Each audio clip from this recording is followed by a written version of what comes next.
3.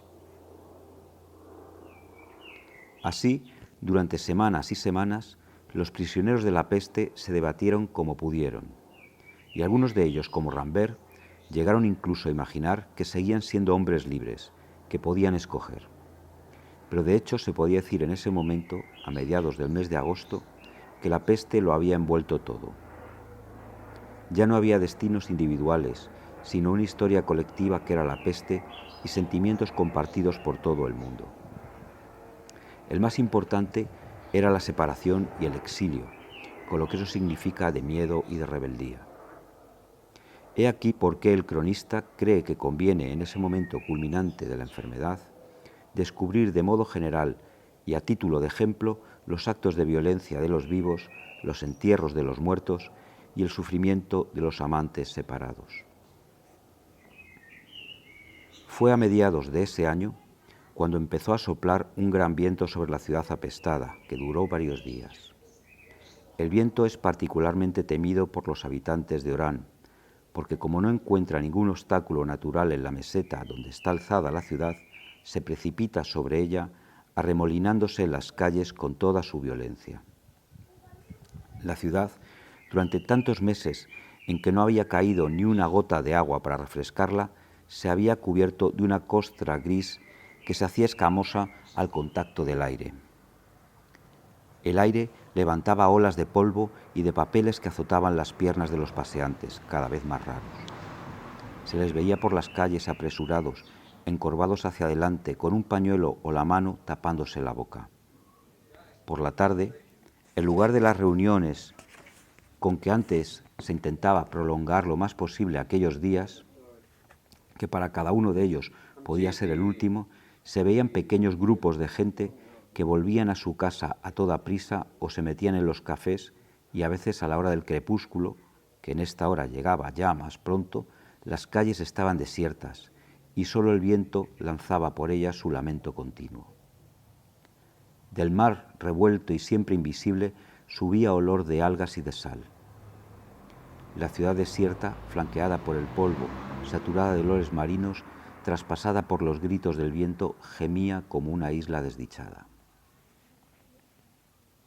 Hasta ahora, la peste había hecho muchas más víctimas en los barrios extremos, más poblados y menos confortables que en el centro de la ciudad.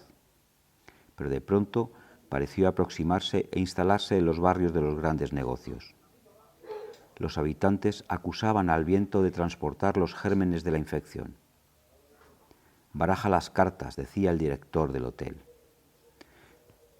Pero sea lo que fuere, los barrios del centro sabían que había llegado su turno cuando oían de noche silbar cerca, cada vez más frecuente, el timbre de la ambulancia, que hacía resonar bajo sus ventanas la llamada torva y sin pasión de la peste. Se tuvo la idea de aislar en el interior mismo de la ciudad ciertos barrios particularmente castigados y de no dejar salir de ellos más que a los hombres cuyos servicios eran indispensables.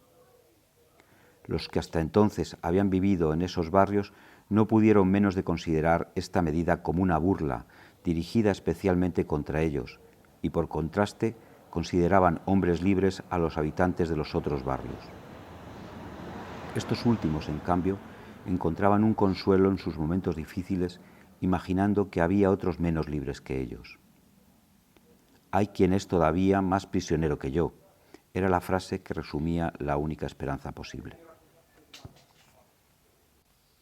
En esta época, poco más o menos, hubo también un recrudecimiento de los incendios, sobre todo en los barrios de placer, al oeste de la ciudad.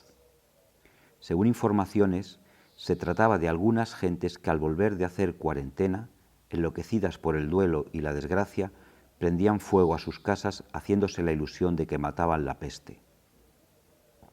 Costó mucho trabajo detener esas ocurrencias que por frecuencia ponían continuamente en peligro barrios enteros a causa del furioso viento. Después de haber demostrado en vano que la desinfección de las casas efectuada por las autoridades era suficiente para excluir todo peligro de contaminación, fue necesario dictar castigos muy severos contra esos incendiarios inocentes.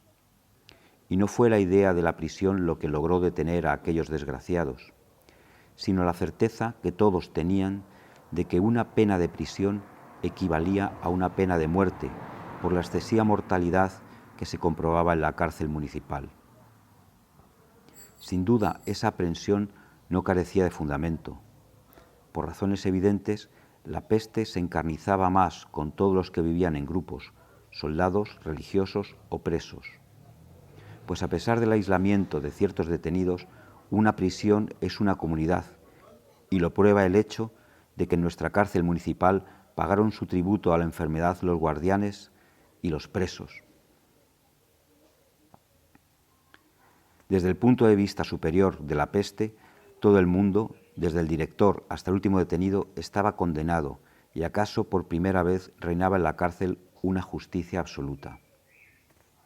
Fue en vano que las autoridades intentasen introducir las jerarquías en ese nivelamiento, concibiendo la idea de condecorar a los guardianes muertos en el ejercicio de sus funciones.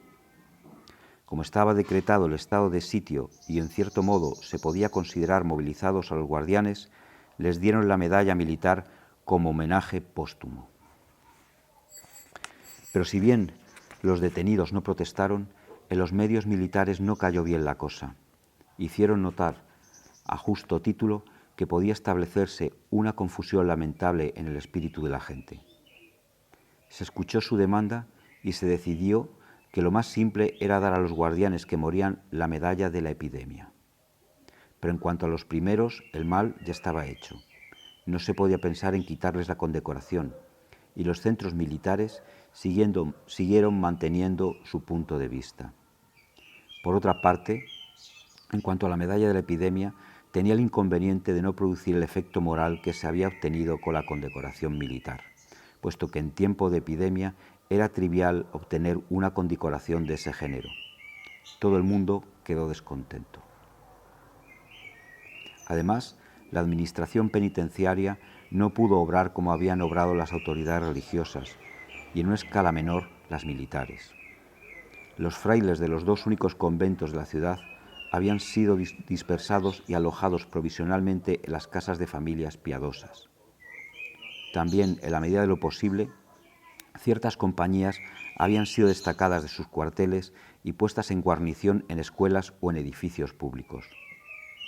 Así, la enfermedad que aparentemente había forzado a los habitantes a una solidaridad de sitiados rompía al mismo tiempo las asociaciones tradicionales, devolviendo a los individuos a su soledad. Esto era desconcertante. Es fácil pensar que todas estas circunstancias, unidas al viento, llevaran a la idea del incendio a ciertas mentes. Las puertas de la ciudad fueron atacadas por la noche varias veces, pero ahora por pequeños grupos armados. Hubo tiroteos, heridos y alguna evasión. Se reforzaron los puestos de guardia y las tentativas cesaron rápidamente. Sin embargo, bastaron para levantar en la ciudad un soplo de revolución que provocó escenas de violencia. Algunas casas, incendiadas o cerradas por razones sanitarias, fueron saqueadas. A decir verdad, es difícil suponer que esos actos fuesen premeditados. La mayor parte de las veces, una ocasión súbita llevaba a personas, hasta entonces honorables, a cometer acciones a veces reprensibles que fueron pronto imitadas. Había insensatos que se precipitaban en una casa en llamas ante el propietario mismo idiotizado por el dolor. En vista de su indiferencia, el ejemplo de los primeros era seguido por muchos espectadores, y en la calle oscura, al resplandor del incendio, se veía huir por todas partes sombras deformadas por las llamas y por los objetos o por los muebles que llevaban a cuestas. Fueron estos incendios los que obligaron a las autoridades a convertir el estado de peste en estado de sitio y aplicar las leyes pertinentes.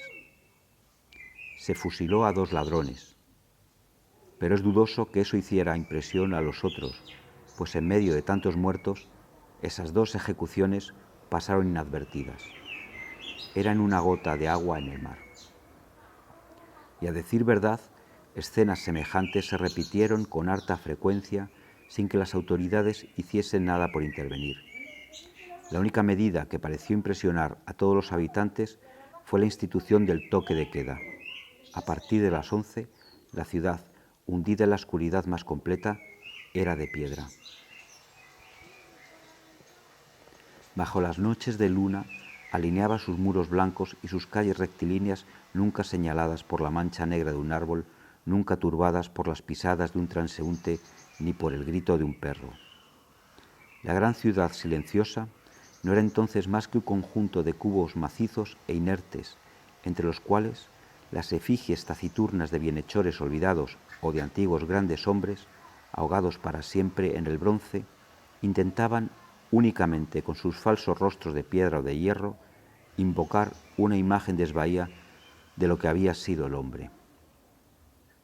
Esos ídolos mediocres imperaban bajo el cielo pesado, las encrucijadas sin vida, bestias insensibles que representaban a maravilla el reino inmóvil en que habíamos entrado, o por lo menos su orden último, el orden de una necrópolis donde la peste, la piedra y la noche hubieran hecho callar por fin toda voz. Pero la noche estaba también en todos los corazones y tanto las verdades como las leyendas que se contaban sobre los entierros no eran para tranquilizar a nuestros conciudadanos. Pues evidentemente hay que hablar de los entierros y el cronista pide perdón por ello. Bien sabe el reproche que podrán hacerle a ese respecto, pero su única justificación es que hubo entierros durante todo ese tiempo y que en cierto modo se vio obligado, como se vieron todos nuestros conciudadanos, a ocuparse de los entierros. No es en absoluto aficionado a ese género de ceremonias. Prefiere, por el contrario, la sociedad de los vivos y, por ejemplo, los baños de mar. Pero los baños de mar habían sido suprimidos y la sociedad de los vivos temía constantemente tener que dejar paso a la sociedad de los muertos. Esta era la evidencia. Claro que siempre podía uno esforzarse en no verla. Podía uno taparse los ojos y negarla, pero la evidencia tiene una fuerza terrible que acaba siempre por arrastrarlo todo. ¿Qué medio puede haber para rechazar los entierros el día en que los seres que amáis necesitan un entierro? Pues bien, lo que caracterizaba al principio en nuestras ceremonias era la rapidez. Todas las formalidades se habían simplificado y en general las pompas fúnebres se habían suprimido. Los enfermos morían separados de sus familias y estaban prohibidos los rituales velatorios. Los que morían por la tarde pasaban la noche solos y los que morían por la mañana eran enterrados sin pérdida de momento. Se avisaba a la familia, por supuesto, pero en la mayoría de los casos ésta no podía desplazarse porque estaba en cuarentena si había tenido con ella al enfermo. En caso en que la familia no hubiese estado antes con el muerto, se presentaba a la hora indicada, que era la de la partida para el cementerio, después de haber lavado el cuerpo y haberlo puesto en el féretro. Supongamos que esta formalidad se llevaba a cabo en el hospital donde trabajaba el doctor Rieu. La escuela tenía una salida por detrás del cuerpo principal del edificio. Una gran pieza que daba sobre el corredor estaba llena de féretros. En el corredor mismo, la familia encontraba un solo féretro ya cerrado. Enseguida se pasaba a lo más importante, es decir, se hacía firmar ciertos papeles al cabeza de familia. Se cargaba inmediatamente el cuerpo en un coche automóvil que era o bien un verdadero furgón o bien una ambulancia transformada. Los parientes subían en uno de los taxis todavía autorizados y a toda velocidad los coches volaban al cementerio por calles poco céntricas. A la puerta, los guardias detenían el convoy, ponían un sello en el pase oficial sin el cual era imposible obtener lo que nuestros conciudadanos llamaban la última morada. Se apartaban y los coches iban a colocarse detrás de un terreno cuadrado donde múltiples fosas esperaban ser colmadas. Un cura recibía el cuerpo, pues los servicios fúnebres habían sido suprimidos en la iglesia. Se sacaba el féretro entre rezos, se le ponían las cuerdas, se le arrastraba y se le hacía deslizar. Daba contra el fondo. El cura agitaba el hisopo y la primera tierra retumbaba en la tapa. La ambulancia había ya partido para someterse a la desinfección y mientras las paletadas de tierra iban sonando cada vez más sordamente, la familia se amontonaba en el taxi. Un cuarto de hora después estaban en su casa. Así, todo pasaba con el máximo de rapidez y el mínimo de peligro. Y sin duda, por lo menos al principio, es evidente que el sentimiento natural de las familias quedaba lastimado. Pero en tiempo de peste, estas son consideraciones que no es posible tener en cuenta. Se había sacrificado todo a la eficacia. Por lo demás, si la moral de la población había sufrido al principio por estas prácticas, pues el deseo de ser enterrado decentemente está más extendido de lo que se cree. Poco después, por suerte, el problema del abastecimiento empezó a hacerse difícil y el interés de los habitantes derivó hacia preocupaciones inmediatas. Absorbidas por la necesidad de hacer colas, de efectuar gestiones y llenar formalidades si querían comer, las gentes ya no tuvieron tiempo de pensar en la forma en que morían los otros a su alrededor, ni en la que morirían ellos un día. Así, esas dificultades materiales que parecían un mal se convirtieron en una ventaja, y todo parecía que hubiera ido bien si la epidemia no se hubiera extendido como ya hemos visto. Llegó a suceder que los féretros fueron escasos, faltó tela para las mortajas y lugar en el cementerio. Hubo que reflexionar. Lo más simple, siempre por razones de eficacia, fue agrupar las ceremonias y, cuando era necesario, multiplicar los viajes entre el hospital y el cementerio. Así, en lo que concierne al servicio de Rieux, el hospital disponía en ese momento de 5 féretros. Una vez llenos, la ambulancia los cargaba. En el cementerio se vaciaban las cajas. Los cuerpos, color de herrumbre, eran cargados en angarillas y esperaban bajo un cobertizo preparado con este fin. Los féretros se regaban con una solución antiséptica, se volvían a llevar al hospital y la operación recomenzaba tantas veces como era necesario. La organización era muy buena y el prefecto estaba satisfecho. Incluso dijo a Rieux que aquello estaba mejor que las carretas de muertos conducidas por negros, tales como se describían en las crónicas de las antiguas pestes. Sí, dijo Rieux, el entierro es lo mismo, pero nosotros hacemos fichas. El progreso es incontestable. A pesar de ese éxito de la administración, el carácter desagradable que revestían las formalidades obligó a la prefectura a alejar a las familias de las ceremonias. Se toleraba únicamente que fueran a la puerta del cementerio y aun esto no era oficial. Pues en lo que concierne a la última ceremonia, las cosas habían cambiado un poco. Al fondo del cementerio, en un espacio vacío cubierto de lentiscos, habían cavado 2 inmensas fosas. Había una para los hombres y otra para las mujeres. Desde ese punto de vista, las autoridades respetaban el decoro y solo más tarde, por la fuerza de los acontecimientos, este último pudor desapareció y se enterraron envueltos los unos sobre los otros, hombres y mujeres, sin preocuparse de la decencia. Afortunadamente, esta confusión extrema alcanzó solamente los últimos momentos de la plaga. En el periodo que nos ocupa, la separación de las fosas existía y la prefectura ponía en ello mucho empeño. En el fondo de cada una de ellas, una gruesa capa de cal viva humeaba y hervía. Al borde del agujero, un montículo de la misma cal dejaba estallar en el aire sus burbujas. Cuando los viajes de las ambulancias terminaban, se llevaba todo el cortejo de las angarillas y se dejaban deslizar hasta el fondo, unos junto a otros.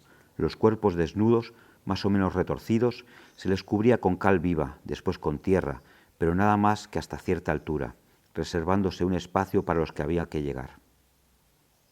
Al día siguiente, los parientes eran invitados a firmar en un registro lo que marcaba la diferencia que puede haber entre los hombres y, por ejemplo, los perros. La comprobación era siempre posible. Para todas estas operaciones hacía falta personal y siempre se estaba a punto de carecer de él. Para todas estas operaciones hacía falta personal y siempre se estaba a punto de carecer de él. Muchos de los enfermeros y de los enterradores, al principio oficiales y después improvisados, murieron de la peste. Por muchas precauciones que se tomasen, el contagio llegaba un día. Pero bien mirado, lo más asombroso es que no faltaron nunca hombres para esta faena durante todo el tiempo de la epidemia. El periodo crítico se sintió un poco antes de que la peste hubiera alcanzado su momento culminante, y las inquietudes del doctor Rieu eran fundadas. La mano de obra no era suficiente ni para los equipos ni para lo que se llamaba el trabajo grueso. Pero a partir del momento en que la peste se apoderó realmente de la ciudad, entonces su exceso mismo arrastró consecuencias muy cómodas, porque desorganizó toda la vida económica y produjo un gran número de desocupados. La mayor parte no se reclutaba para los equipos, pero los trabajos más gruesos fueron siendo facilitados por ellos. A partir de ese momento se vio que la miseria era más fuerte que el miedo, tanto más cuanto que el trabajo estaba pagado en proporción al peligro. Los servicios sanitarios llegaron a disponer de una lista de solicitantes y en cuanto una vacante se producía, se avisaba inmediatamente a los primeros de la lista, que si en el intervalo no habían causado ellos también una vacante, no dejaban de presentarse. Así pues, el prefecto, que había vacilado durante mucho tiempo en utilizar a los condenados a largas penas para este género de trabajo, pudo evitarse llegar a ese extremo. Según su opinión, mientras hubiera desocupados, se podía esperar. Bien o mal, hasta fines del mes de agosto, nuestros conciudadanos pudieron ser conducidos a su última morada, si no decentemente, por lo menos con el suficiente orden para que la Administración tuviera la tranquilidad de conciencia de cumplir con su deber. No hay que anticipar algo sobre la continuación de los hechos para relatar los últimos procedimientos a que hubo que recurrir. El grado en que la peste se mantuvo a partir del mes de agosto sobrepasaba con mucho la acumulación de víctimas a las posibilidades que ofrecía nuestro pequeño cementerio. De nada sirvió tirar lienzos de pared, abrir a los muertos una puerta de escape hacia los terrenos cercanos. Hubo que acabar por encontrar otra cosa. Primero se decidió enterrar por la noche, lo que dispensaba de tener ciertos miramientos. Se podía amontonar los cuerpos cada vez más numerosos en las ambulancias.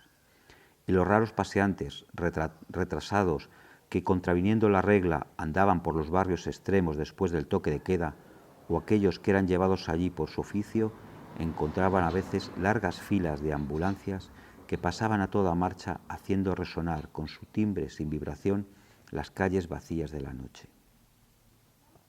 Los cuerpos eran arrojados en las fosas apresuradamente. No habían terminado de caer cuando las paletadas de cal se desparramaban sobre sus rostros y la tierra les cubría anónimamente en los hoyos que se cavaban cada vez más profundos. Poco más tarde hubo que buscar otra salida. Una disposición de la prefectura expropió a los ocupantes de concesiones a perpetuidad y a todos los restos exhumados fueron al horno crematorio. Pero pronto hubo que conducir a los muertos mismos de la peste a la cremación. Entonces hubo que utilizar el antiguo horno de incineración que se encontraba al este de la ciudad, fuera de las puertas. Se llevó más lejos el piquete de la guardia y un empleado del ayuntamiento facilitó mucho la tarea de las autoridades, aconsejando que se utilizaran los tranvías que llegaban al paseo del Mirador y que se encontraban ahora sin empleo. Con este fin se acondicionó el interior de los coches y los remolques, quitando los asientos, y se llevó la vía en dirección al horno, que llegó a ser un final de trayecto. Y durante los días del verano, como bajo las lluvias del otoño, se pudo ver a lo largo del mirador, en el corazón de la noche, pasar extraños convoyes de tranvías sin viajeros bamboleándose sobre el mar. Los habitantes acabaron de saber lo que era, y a pesar de las patrullas que impedían el acceso al mirador, algunos grupos llegaban a trepar muchas veces por las rocas cortadas a pico sobre las olas y arrojaban flores al paso de los tranvías. Los vehículos traqueteaban en la noche de verano con su cargamento de flores y de muertos. Por la mañana, los primeros días, un vapor espeso y nauseabundo planeaba sobre los barrios orientales de la ciudad. Según la opinión de todos los médicos, aquellas exhalaciones, aunque desagradables, no podían perjudicar a nadie. Pero los habitantes de aquellos barrios amenazaban con abandonarlos, persuadidos de que la peste se abatiría sobre ellos desde lo alto del cielo, de tal modo que hubo que dirigir hacia otra parte los humos por medio de un sistema de complicadas canalizaciones, y los vecinos se calmaron. Solo los días de mucho viento, un vago olor les recordaba que estaban instalados en un nuevo orden y que las llamas de la peste devoraban su ración todas las noches. Estas fueron las máximas consecuencias de la epidemia, pero fue suerte que no creciese más, porque se hubiera podido temer que el ingenio de nuestros burócratas, las disposiciones de la prefectura e incluso la capacidad de absorción del horno llegasen a ser sobrepasados. Ries sabía que se había previsto soluciones desesperadas para ese caso, tales como arrojar los cadáveres al mar, e imaginaba fácilmente su espuma monstruosa sobre el agua azul. También sabía que si las estadísticas seguían subiendo, ninguna organización, por excelente que fuese, podría resistir. Sabía que los hombres acabarían por morir amontonados y por pudrirse en las calles, a pesar de la prefectura, y que la ciudad vería en las plazas públicas a los agonizantes agarrándose a los vivos con una mezcla de odio legítimo y de estúpida esperanza. Este era el género de evidencia y de aprensiones que mantenía en nuestros conciudadanos el sentimiento de su destierro y su separación. A este respecto, el cronista sabe perfectamente lo lamentable que es no poder relatar aquí nada que no sea realmente espectacular, como por ejemplo algún héroe reconfortante o alguna acción deslumbrante, parecidos a los que se encuentran en las narraciones antiguas. Y es que nada es menos espectacular que una peste, y por su duración misma, las grandes desgracias son monótonas. En el recuerdo de los que han vivido los días terribles de la peste y no aparecen como una gran hoguera interrumpida y cruenta, sino más bien con un interrumpido pisoteo que aplasta todo a su paso. No, la peste no tenía nada que ver con las imágenes arrebatadoras que habían perseguido al doctor Ries al principio de la epidemia. Era ante todo una administración prudente e impecable de buen funcionamiento. Así pues, dicho sea entre paréntesis, por no traicionar nada y sobre todo por no traicionarse a sí mismo, el cronista ha tendido a la objetividad. No ha querido modificar casi nada en beneficio del arte, excepto en lo que concierne a las necesidades elementales de un relato coherente. Y es la objetividad misma lo que le obliga a decir ahora que si el gran sufrimiento de esta época, tanto el más general como el más profundo, era la separación, y si es indispensable, en consecuencia, dar una nueva descripción de él en este estudio de la peste, no es menos verdadero que este mismo sufrimiento perdía en tales circunstancias mucho de su patetismo. Nuestros conciudadanos, aquellos que habían perdido más con la separación, se acostumbraron a una situación tal, no sería enteramente justo confirmarlo. Sería más exacto decir que sufrían un descarnamiento tanto moral como físico. Al principio de la peste se acordaban muy bien del ser que habían perdido y lo añoraban. Pero si recordaban claramente el rostro amado, su risa, tal o cual día en que reconocían haber sido dichosos, difícilmente podían imaginar lo que el otro estaría haciendo en el momento mismo en que lo evocaban, en lugares ya tan remotos. En suma, en ese momento no les faltaba la memoria, pero la imaginación les era insuficiente. En el segundo estadio de la peste, acabarían perdiendo la memoria también. No es que hubieran olvidado su rostro, no, pero sí algo que es lo mismo. Ese rostro había perdido su carne, no lo veían ya en su interior. y habiéndose quejado durante las primeras semanas de que su amor tenía que entenderse únicamente con sombras, se dieron cuenta poco a poco de que esas mismas sombras podían llegar a descarnarse más, perdiendo hasta los ínfimos colores que les daba el recuerdo.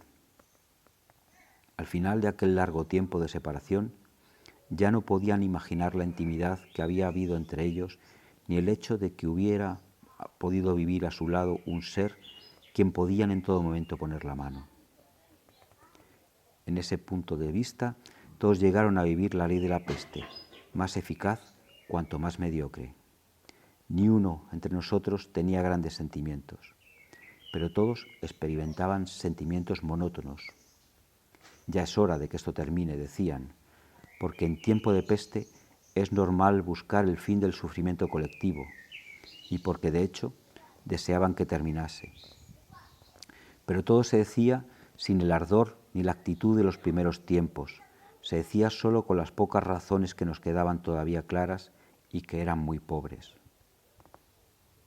Al grande y furioso impulso de las primeras semanas había sucedido un decaimiento que hubiera sido erróneo tomar por resignación, pero que no dejaba de ser una especie de consentimiento provisional. Nuestros conciudadanos se habían puesto al compás de la peste.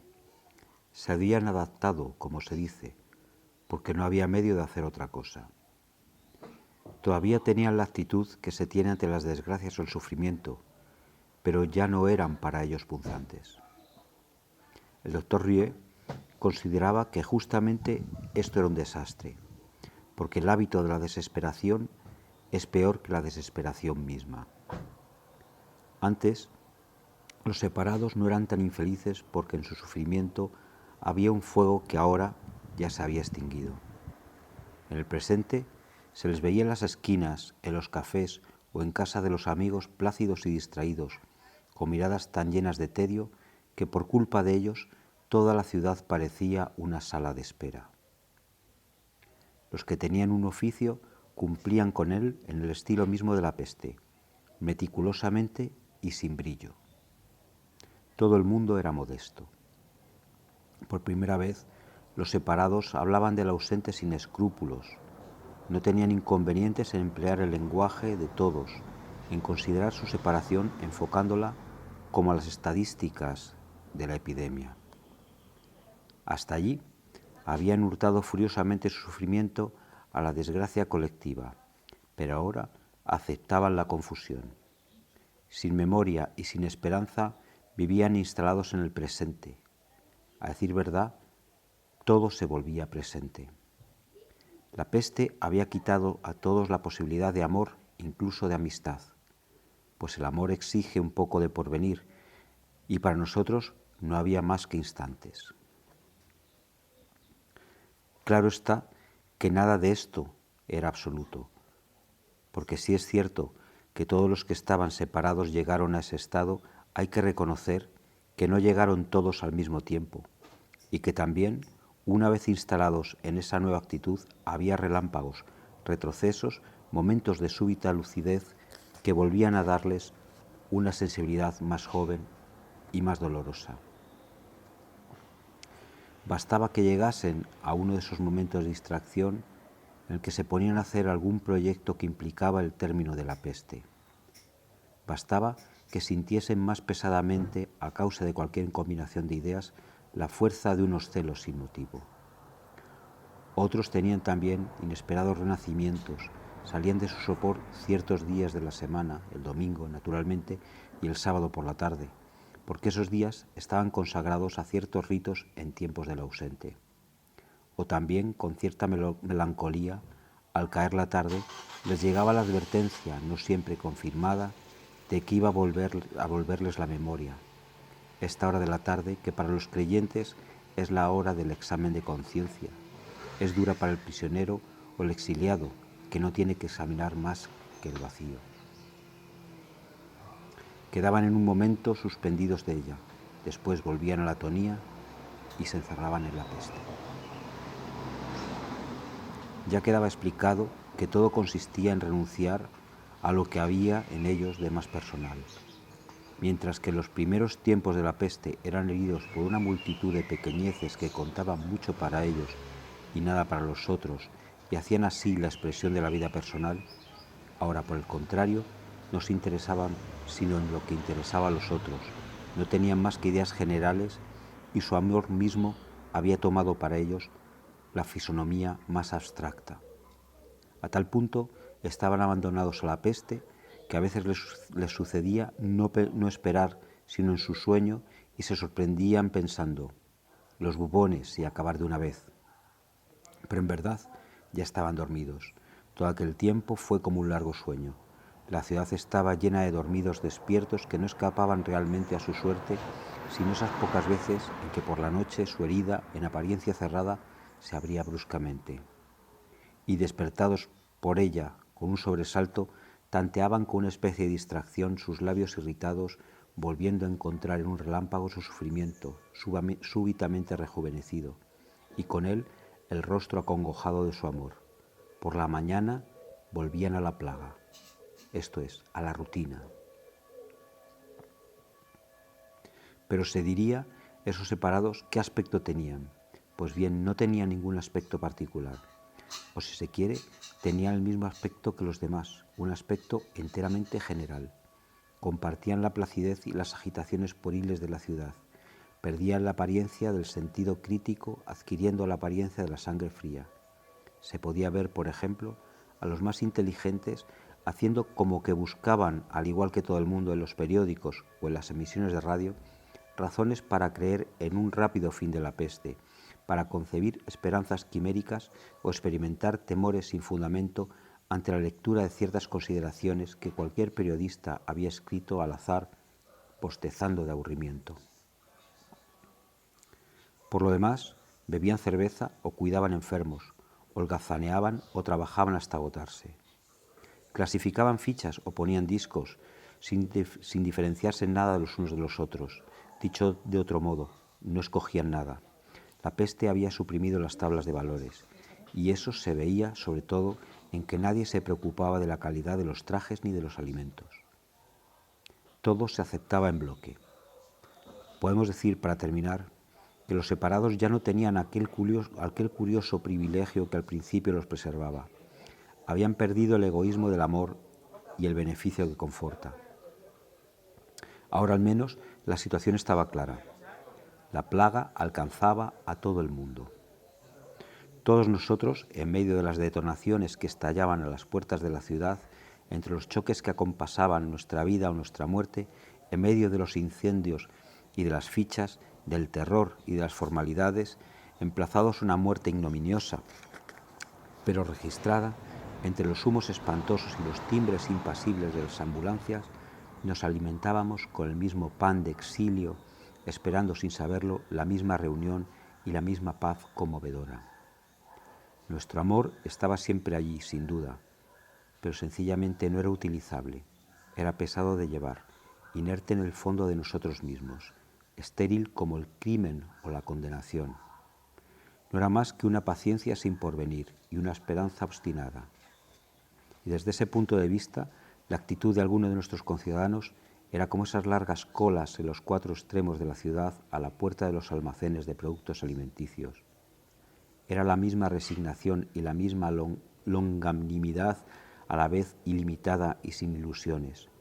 Había solamente que llevar este sentimiento a una escala 1000 veces mayor en lo que concierne a la separación, porque en ese caso se trataba de otra hambre y podía devorarlo todo. En último caso, si se quiere tener una idea justa del estado de ánimo en que se encontraban los separados en Orán, hay que evocar de nuevo esas eternas tardes doradas y polvorientas que caían sobre la ciudad sin árboles, mientras que hombres y mujeres se desparramaban por las calles. Pues extrañamente, lo que subía entonces hasta las terrazas, todavía soleadas, en la ausencia de los ruidos de los coches y de máquinas que son de ordinario el lenguaje de las ciudades, no era más que un enorme rumor de pasos y de voces sordas, el doloroso deslizarse de miles de suelas ritmado por el silbido de la plaga en el cielo cargado, un pisoteo interminable y sofocante que iba llenando toda la ciudad y que cada tarde daba su voz más fiel y más mortecina a la obstinación ciega que en nuestros corazones reemplazaba entonces el amor.